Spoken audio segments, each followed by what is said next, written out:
Hi everyone, welcome back. For those of you who are new, welcome. I make videos on Japanese brushes, also known as Kimono Fude, and occasionally some Chinese brushes. I hope what I film is helpful to you. Today I'll be reviewing the Chikuhodo Silver Fox series.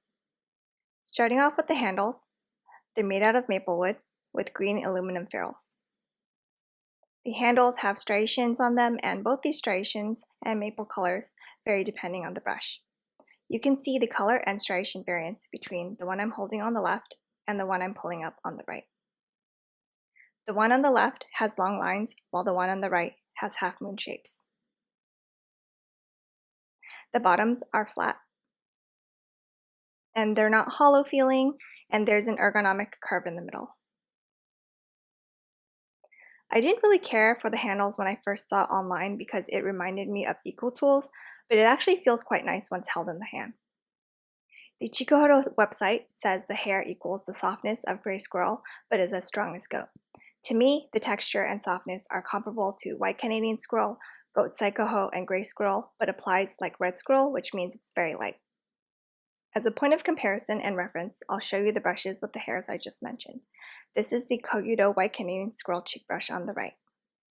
Keep in mind most of my brushes are typically kept in brush guards.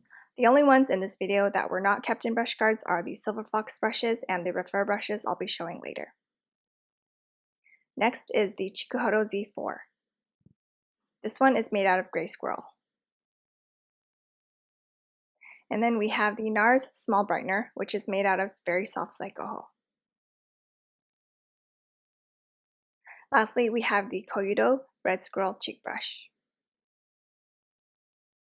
Random interruption with the website, but I wanted to show you a few things before moving on. Chikuhodo notes the hairs are fine, delicate, and prone to breaking, which is somewhat different from my findings you'll hear after this. They recommend handling it carefully. The bottom right section here shows 3 scales. The top, Kei no yawarakasa, is a softness scale with the words on the very left, yawarakame, meaning soft, and katame, stiff, on the right. The middle, Kei no koshi, is an elasticity scale with yoame, meaning weak, on the left, and tsuyome, meaning strong, on the right. The bottom, Hashoku no shikata, is an application finish with a natural finish on the left, and shikari, firm finish, on the right. Firm in this context means a full and pigmented finish. Think of sheer makeup versus a full face. The hairs are on the softest part of the scale with low elasticity and application finish on the natural side. The bottom icons here show that the brushes are suitable for both loose powder and pressed powder products. The Chikuhodo Silver Fox hairs are very soft. They're suitable for all skin types. If gray squirrel gets prickly for you, this one should be soft enough on good skin days. The hairs are thin yet feel elastic and strong. They're kind of wavy, which is similar to Canadian squirrel in that aspect. It feels and looks like it would be able to perform as well as goat. This is actually the strangest hair type I've come across to date. Flexibility-wise, they're not stiff and not floppy, somewhere in the middle, which I think is perfect. Here's a demonstration of the flexibility starting off with the Fo3 Cheek Brush. It doesn't splay out much. On my hand, on the side for elasticity and springiness. Next is the Fo1 Powder Brush.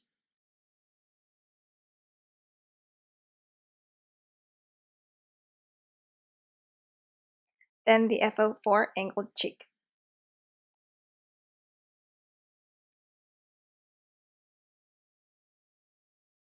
Chikuhodo put a lot of hair in the brushes. They didn't shed a lot and all fluffed up a lot post-wash. They feel airy and bouncy on the face even though they're densely packed. Before I begin speaking about the performance, please keep in mind that everyone's application methods and skin types are different. I used the brushes on top of creamy products such as a tinted moisturizer and BB cream, set with loose powder. I have sensitive combination skin and think this series suits normal, dry, sensitive, and mature skin the best. Here is the Fo1 Powder Brush. It has the most unique shape amongst the 3 that I purchased. Here's the up-close and personal shot of the head. I wasn't able to find a similar brush in my collection or think of any similar brush in any line since it's so puffy and fans out so much. Here's the side profile view. The hairs are 45 mm, which is an average length for a powder brush. It has an oval ferrule. All three of the brushes I'm reviewing today have oval ferrules. In terms of application, I used it with loose powder and I decided to try it with a little bit of product a couple times and a lot another time. With a little bit of product, it applied like a finishing brush. With a lot, it gave a medium finish, but if you use it with a pressed powder, it won't pick up much and give a light finish instead. On one occasion, it didn't scratch or poke my skin when used in a sweeping motion, but hurt when patted with. On another, it hurt even when swept with, so it really depends on how my skin feels that day. Even though it can provide a medium finish, I still prefer goat for setting my face. The good thing about the hairs are that they don't get clumpy or tacky like squirrel hair does. With the Tom Ford bronzer, which is medium to hard pressed, it didn't pick up much product with 3 swipes. It applied very lightly and unevenly. It also picked up the glitter and applied it to the face. It's similar to Canadian and White Canadian Squirrel in that aspect. If you don't want the glitter to show up on your face, I recommend the Chikuhodo J531. That one doesn't pick up and apply much of the glitter onto your face, which I prefer. I'm swapping the powder brush into the Tom Ford bronzer several times to show you how much it picks up. It doesn't pick up much and concentrates the color in the middle. There are specks of glitter dispersed throughout the top portion as well. The powder brush is better as a finishing brush for my skin type and gives a similar finish to the Koyudo Nadeshiko Pink Pearl powder brush on the right. Next is the Fo3 Cheek Brush. Here are the close-up details. The hairs are 40 mm, which is pretty long for a blush brush for me. I don't think it's that suitable for blush since it fluffs up so much. The thickness of the head makes it hard for me to enjoy using it as a blush brush. I would not recommend this to people who like small cheek brushes. If you like small to medium-sized powder brushes, I would recommend this as a powder brush instead. With Tom Ford's medium pressed frantic pink blush, it had a hard time picking up product. I had to dip into the pan more than 3 times to get my desired finish. And the color is concentrated in the top and middle portion of the brush. There's also some glitter dispersed on the top. With a Cover FX monochromatic blush, which is very finely milled, soft pressed, and powdery, it picked up a lot at once but still applied lightly upon first application, so I needed to dip in a second time for my desired finish. It applied nicely, not patchy or diffused. Since I dipped into the pan in an earlier take already, I'll show you how much it picked up here. With syrup blushes, which are soft pressed, it picked up some but not as much as the Cover FX. I swiped into the pan 3 times and it also applied lightly. My Koyudo Red Squirrel Cheek Brush actually applies a tad more pigmented and better compared to this brush. With a Sydney Grace blush in Peaches and Cream, which is similar to the Cover FX formula, finely milled, soft pressed, and powdery, it picked up a normal amount and applied alright. With the Tom Ford bronzer, I swiped 3 times and the finish was light. It gave the same finish as the powder brush did, picked up the glitter and applied unevenly. I also tried both the cheek and powder brushes with Benefits Hoola, which is soft pressed. It picked up a lot of product when swiped 1 to 2 times and applied more pigmented compared to the Tom Ford bronzer. It also applied more smoothly without any unevenness. Comparable shapes in my collection are the Chikuhodo J110 on the left and the Refer 5 that's coming up on the right. I've seen shapes of the J110 that look like the Refer 5, so the Fo3 shape is very similar, just puffier. Last is the Fo4 Angled Cheek Highlight Brush. It looked more angled fresh out of the package, and it's not very angled post-wash. I'm kind of disappointed by that. I think it's way too big for highlight, so I used it for blush instead.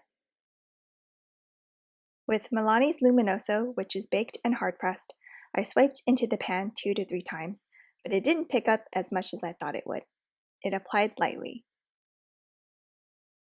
With Hourglass Radiant Magenta, I swiped into the pan 3 times and it applied in a soft, pigmented way. With the Sydney Grace blush in Peaches and Cream, it grabbed and kicked up a lot of product. It applied more pigmented than the other blushes and cheek brush, but it's still not my cup of tea as the head is very wide. It would probably work better for bronzer.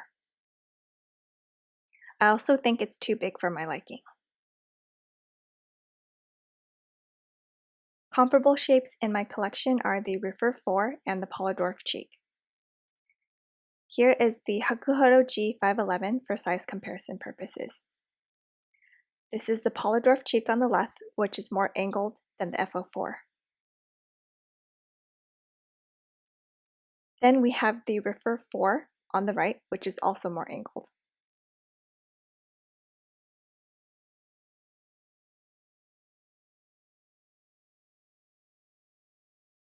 The G511 is labeled as a highlight brush, and I think it's a much more suitable size for that purpose.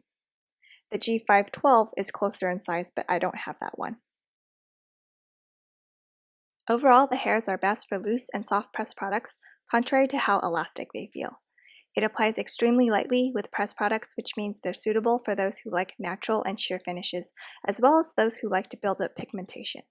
If you love fluffy and airy brushes that apply lightly, I would recommend them. I would also recommend them if you use a lot of loose powder products. I'm not one to like airy brushes, but they fluffed up so much that they feel feathery on the face.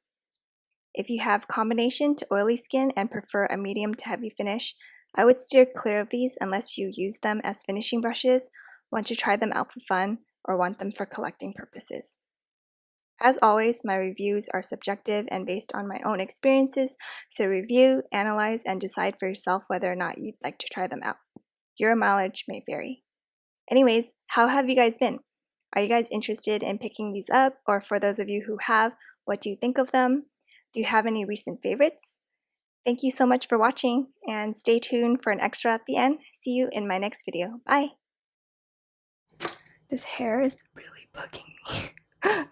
I think oh, there's an inverted hair. Okay, yeah, you just saw me pull that out.